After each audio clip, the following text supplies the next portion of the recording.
والسلام على عباده الذين اصطفى وصفى۔ اللہ تعالیٰ کی توفیق سے ذکر یہ ہو رہا تھا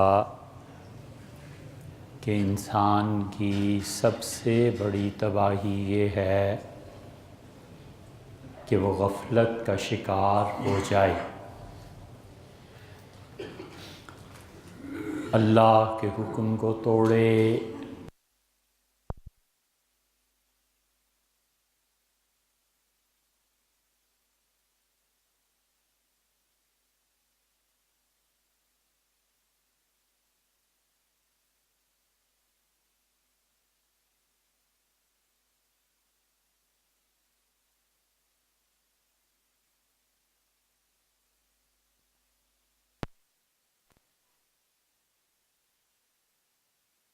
یہ اللہ تعالیٰ نے فرمایا ہے کہ وہ جو لوگ اس کو بھول جاتے ہیں، انساہم انفسہم، اللہ ان کی اپنی جانوں کو بھی ان سے بھلا دیتا ہے۔ ہر انسان اور ہر جان اپنا مفاد چاہتی ہے، اور یہ کوئی بری بات نہیں ہے، بالکل ٹھیک ہے، لیکن جب اللہ اس کو اپنی ذات بھی بھلا دے تو پھر وہ ایسے قدم اٹھاتا ہے کہ گھر برباد ہو جائے، بچے برباد ہو جائیں، بیوی اور شوہر برباد ہو جائیں، تو اس کا مطلب یہ ہوا کہ اللہ نے خود اس آدمی کو اس کی اپنی ذات سے بھی بھلا دیا۔ اللہ تعالیٰ کے 3 حق ہیں، اور پوری زندگی اللہ کے ان 3 حقوق کو پورا کرنے میں لگنی چاہیے۔ اور دنیا بھر میں یہ جو ڈھنڈورا پیٹتے ہیں کہ انسانیت کا حق اور ہیومن رائٹس اور وومن رائٹس اور یہ رائٹس اور یہ رائٹس، اور اللہ اتنا پسے پش چلا گیا اور اللہ کو اتنا بھلا دیا ہے کہ گویا خدا کا کوئی حق ہے ہی نہیں، اور کوئی اس کی اسی لیے بات بھی نہیں کرتا۔ اور اللہ کے 3 حق جو فرد ادا کرتا ہے بڑے سکون کی زندگی بسر کرتا ہے، جو قوم ادا کرتی ہے وہ بھی دنیا میں ممتاز رہتی ہے۔ اور اس ایمان کو اللہ نے ان 3 چیزوں کے ساتھ باندھ دیا ہے۔ اللہ کو تسلیم کرنا ایک الگ بات ہے، اور اللہ کی معرفت ایک الگ بات ہے۔ کوئی آدمی اس ٹھنڈے پانی اور شربت کو نہیں مان سکتا جب تک کہ وہ سیرابی نہ کرے۔ ایک آدمی کہتا ہے کہ ٹھنڈا پانی اور شربت ہے، دوسرا کہتا ہے کہ اس کو پیو تو پیاس نہیں بجھتی، زبان اسے چکھے تو ذائقہ نہیں محسوس ہوتا، تو یہ کیسا شربت اور کیسا پانی؟ شیر کا تصور کرے آدمی اور ہیبت طاری نہ ہو، شیر کو دیکھنے کے باوجود اس کے دل پہ رعب نہ پڑے، تو پھر یا تو وہ شیر نہیں ہے، کسی اور چیز کو شیر سمجھ بیٹھا ہے، اور یا پھر اس آدمی میں قوت احساس کم ہے۔ اسی طرح ایک اللہ وہ ہے جو لوگوں کے تصور میں ہے، اسے پوجتا رہے، ایسے 100 خدا پوجتا رہے، ان 100 خداؤں تک پہنچنے کا دعویٰ کرے، یہ آدمی اس اللہ کو جانتا ہی نہیں ہے جس اللہ کے لیے اس نے حکم دیا ہے کہ لا الہ الا اللہ کا اقرار کرو۔ انسان کا شعور اور انسان جب اپنے احساسات کو جاگتا ہوا پاتا ہے تو اس احساس کی دنیا میں سب سے بڑا زلزلہ جو پیدا ہوتا ہے وہ اللہ کے ہونے کا ہے۔ ہو نہیں سکتا کہ کسی انسان میں حقیقی پروردگار کے لیے وہ کلمہ لا الہ الا اللہ کا جانتا ہو، اس کے باوجود اس کی روح میں اہتزاز اور زلزلہ پیدا نہ ہو جائے۔ اس لیے اللہ پر ایمان وہ 3 طریقوں سے خدا نے باندھ دیا بہت بڑا احسان ہے ان علماء متکلمین کا جنہوں نے اللہ کی ذات اور صفات پر بحث کی اور اللہ تعالیٰ کی ذات کے لیے عقلی دلائل مہیا کیے۔ انسان کا دماغ دو طرح سے چلتا ہے، کبھی تو وہ اس طرح سے چلتا ہے کہ وہ تحقیق اس میں قائم رہتی ہے، 2 اور 2 4 کو اسے سمجھا دیا کہ 2 اور 2 4 ہوتے ہیں، اس کے باوجود کچھ شک رہتا ہے کہ یہ 3 کیوں نہ ہوئے اور 5 کیوں نہ ہوئے، شک برابر اپنا کام کرتا رہتا ہے۔ اسی کا نام تحقیق ہے کہ وہ تحقیق مسلمہ اصول کو ماننے کے بعد بھی وہ دماغ تحقیق پہ چلتا ہے اور کچھ نہ کچھ نئی چیز دریافت کر لیتا ہے۔ وہ کہتا ہے کہ 2 اور 2 ہمیشہ 4 نہیں ہوتے، 2 اور 2 کے درمیان جو سائن ہے پازیٹیو یہ 4 بنا رہا ہے، اسی کو میں نیگیٹو کر دوں تو 0 ہو جائے۔ دماغ کس طرح سے چلتا ہے؟ ذہین لوگ ایسے سوچتے ہیں کہ یوں ہو جائے تو یوں ہو جائے، یہ کر لو تو یہ کر لو، مسلمہ اصول ہے اور اس اصول کے باوجود اس کا برعکس کیا ہے، ادھر ادھر جانے کا کیا راستہ ہے؟ یہ انسانی ذہن کی خصوصیت ہے کہ ذہن کو اللہ نے بنایا اس طرح۔ سیب ہزاروں لوگوں نے دیکھا ہوگا، زمین کی کشش اسے کھینچتی ہے، کیا چیز کھینچتی ہے؟ پھر اس سے آگے پورا ایک سائنس کا چیپٹر کھل گیا، جس نے دیکھا اس نے اس پہ تحقیق شروع کر دی، اور ذہن دوسری طرح سے انسانی ذہن اس طرح بھی سوچتا ہے کہ وہ شانت ہو جاتا ہے، انسان کا ذہن مطمئن ہو جاتا ہے، دنیا کی کوئی طاقت اسے ہلا نہیں سکتی اور تحقیق ختم ہو جاتی ہے۔ وہ کہتا ہے بس یہ بات ہے اور ختم۔ ماں کہتی ہے یہ تمہارا باپ ہے، عمر بھر کبھی وسوسہ گزرتا ہے کسی شریف آدمی کو، ولیعذ باللہ باپ ہے، کوئی تحقیق نہیں، کچھ نہیں، ایک عورت کی شہادت ہے، خاندان کی شہادت ہے، بس ختم ہوئی بات۔ پانی آسمان سے برستا ہے، کبھی نہیں سوچے گا کہ زمین سے کیوں نہیں برستا، آسمان سے کیوں برستا ہے۔ ذہن اس طرح بھی سوچتا ہے اور اس طرح بھی۔ اور لا الہ الا اللہ اتنی بڑی چیز ہے کہ اس کا تعلق دوسری قسم سے ہے کہ انسان جب مان لیتا ہے کہ اللہ ایک ہے، اس کے بعد کچھ تحقیق نہیں، کچھ نہیں، یہ ہمیشہ کے لیے ہے۔ یثبت اللہ الذین آمنوا، اللہ نے فرمایا ہے کہ اللہ ثابت قدم رکھتا ہے اس جملے پر، لا الہ الا اللہ پر، فی الحیات الدنیا، زندگی میں بھی اور آخرت میں بھی خدا انہیں اسی پہ اٹھائے گا جس کلمے پہ ان کی موت وارد ہوئی۔ اس لیے اللہ تعالیٰ نے ان علماء کو بڑی گہری سمجھ دی تھی، جن علماء متکلمین نے ایمان کو دماغ میں محفوظ کر دیا اور انہوں نے کہا یہ اللہ ہے، یہ اس کی صفات ہیں، علم، حیات، قدرت، سمع، بصر، کلام، ارادہ، تکوین، یہ اللہ کی 8 صفات ہیں، ان کو ماننا ضروری ہے اور اس کے برعکس قائم نہیں کیا جا سکتا، اس کی ضد قائم نہیں کی جا سکتی۔ وہ زندہ ہے، اسے مردہ نہیں مانا جائے گا، وہ عالم ہے، جاننے والا ہے، اسے جاہل نہیں کہا جا سکتا، وغیرہ وغیرہ، یہ سب چیزیں بتا دیں۔ وہ حیات ہے، وہ مردہ نہیں ہے، اسی طرح اس کا ارادہ ہے اور وہ معطل نہیں ہے، ارادہ ہے، کام کرتا ہے۔ اللہ کل یوم هو فی شان، ہر دن اس کو نیا کام ہوتا ہے۔ یہ اللہ کی ذات و صفات، یہ فقہ اکبر تھی، اور پھر فقہ اصغر والے آئے اور کمال کیا انہوں نے، اور انہوں نے کہا کہ تمہارا دین یہ ہے، نماز ایسے پڑھنی ہے، عقیدے کو چھوڑ دو، وہ جو علماء نے تمہارے دماغ میں بٹھا دیا ہے بس وہ ختم ہو گئی۔ ہم تمہیں شریعت کی فقہ کی چھوٹی چیزیں بتاتے ہیں، نماز ہے، روزہ ہے، تجارت ہے، سود ہے، کیا جائز ہے، کیا ناجائز ہے۔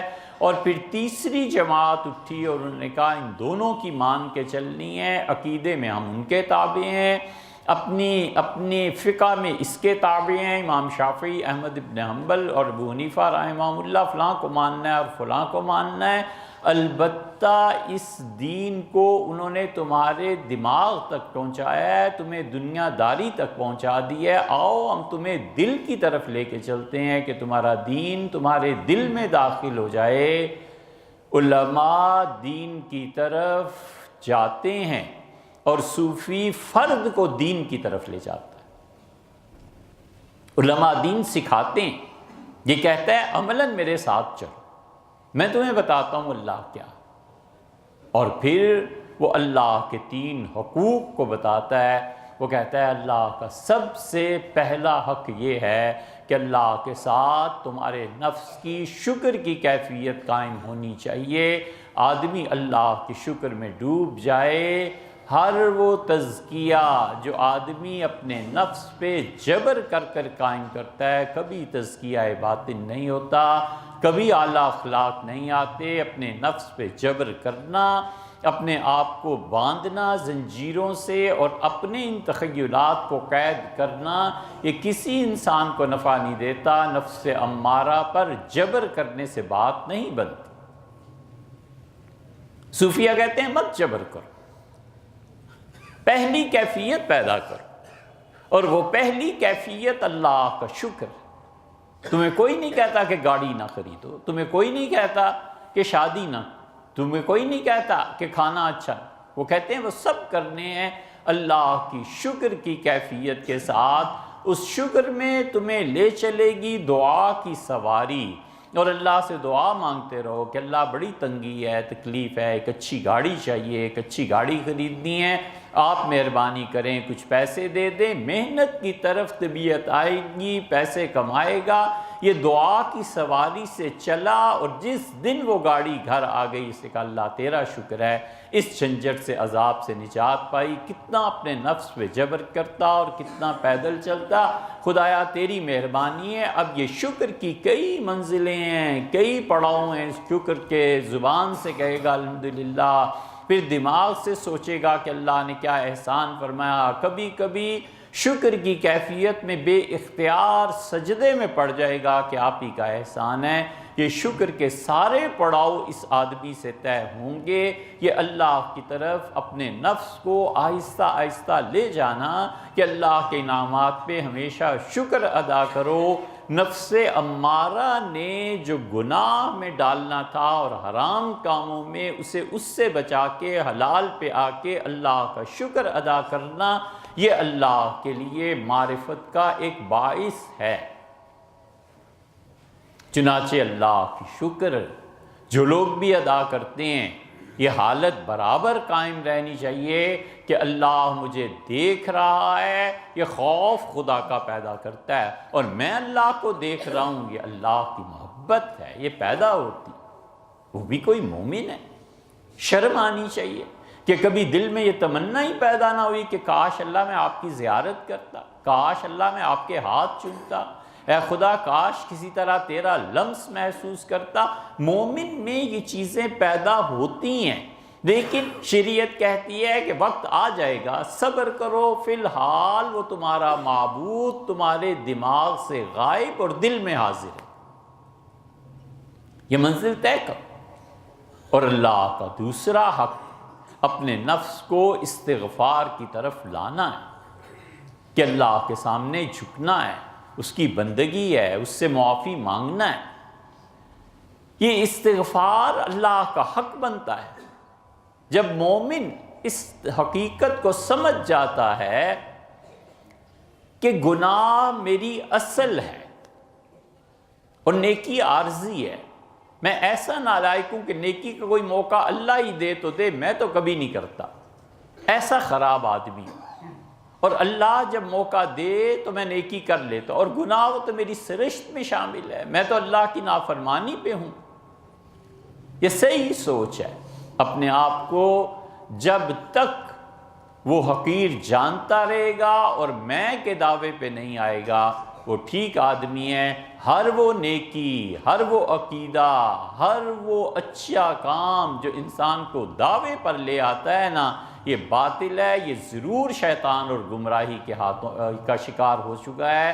شیطان دعویٰ سکھاتا ہے، نفس دعویٰ سکھاتا ہے، لیکن اس کے باوجود کوئی آدمی نیکی کرنے کے اپنے آپ پہ قابو رکھے اور نیکی کا بلا ضرورت اشتہار نہ بانٹتا پھرے، بس یہ صحیح ہے استغفار کرتا رہے، اللہ سے معافی مانگتا رہے۔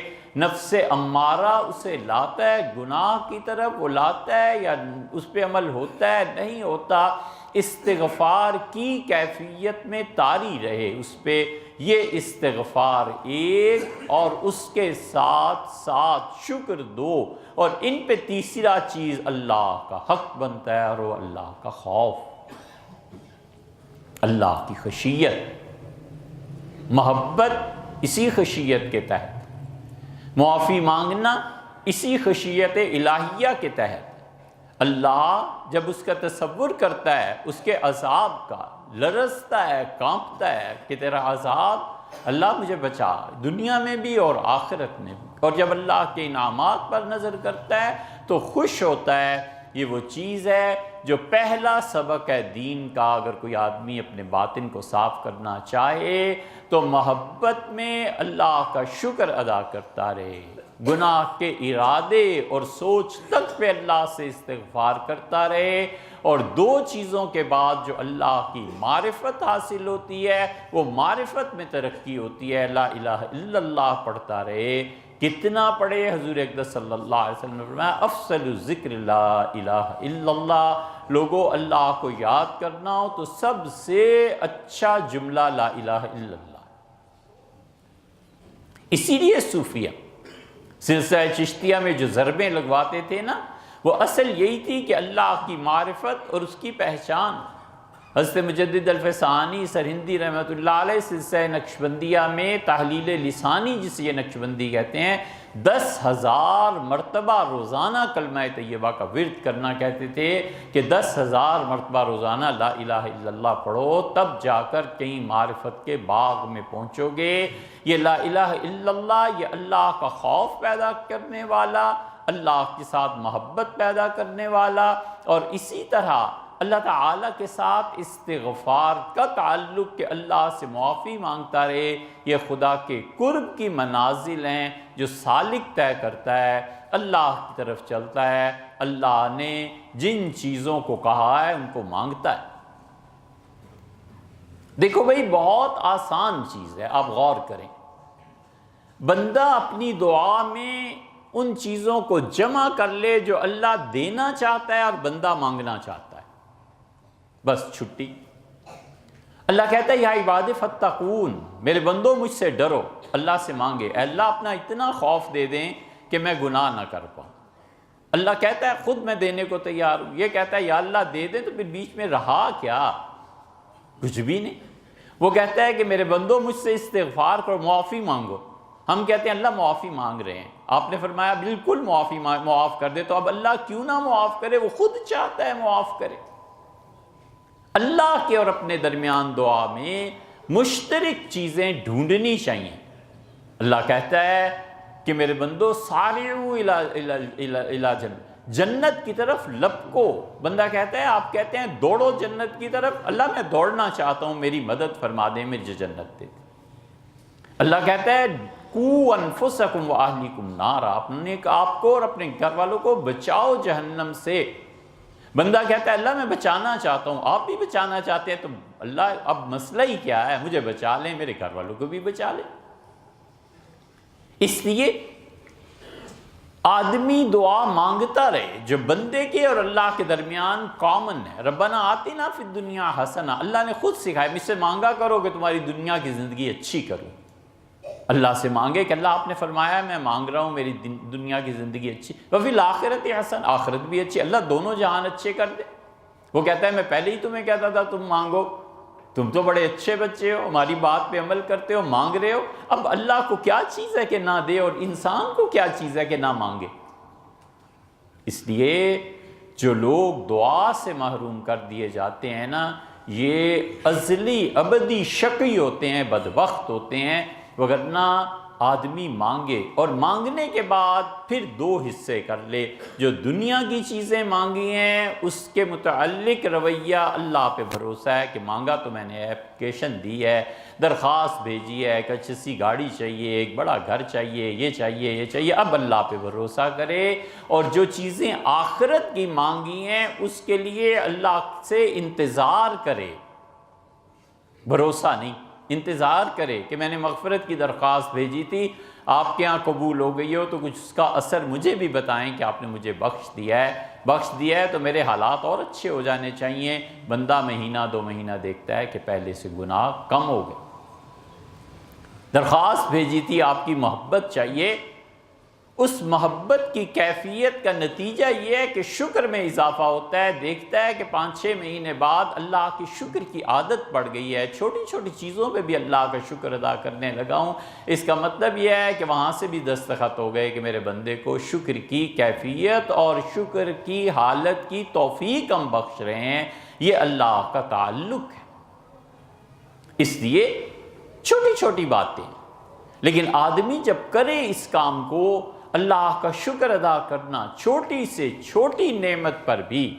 حضرت رسالت مآب صلی اللہ علیہ وسلم کے متعلق طبقات ابن سعد میں آتا ہے کہ رسول اللہ صلی اللہ علیہ وسلم کو کوئی پھل پہلی مرتبہ پیش کیا جاتا تھا کہ مدینہ منورہ میں ایک جگہ آتا ہے، ایک حدیث میں ایک صحابیہ رضی اللہ عنہ کہتی ہیں کہ میری خالہ نے مجھے بھیجا، میں چھوٹی بچی تھی اور رسول اللہ صلی اللہ علیہ وسلم کے یہاں ہماری زمین سے کچھ تریں، کھیرے، یہ چیزیں آئی تھیں اور میں ایک چنگیر بھر کر لے گئی۔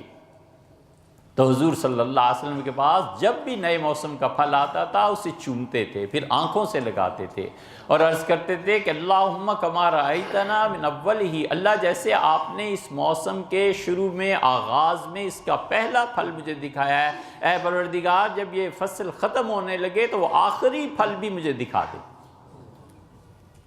یہ اللہ سے شکر کی کیفیت ہے اور استغفار کی کیفیت۔ فرمایا میں اللہ سے 100 مرتبہ استغفار کرتا ہوں ایک دن میں، اور اللہ کی معرفت تو ایسی نبی کو حاصل نہیں تو پھر کس کو حاصل ہے؟ اللہ کی معرفت اگر نبی کے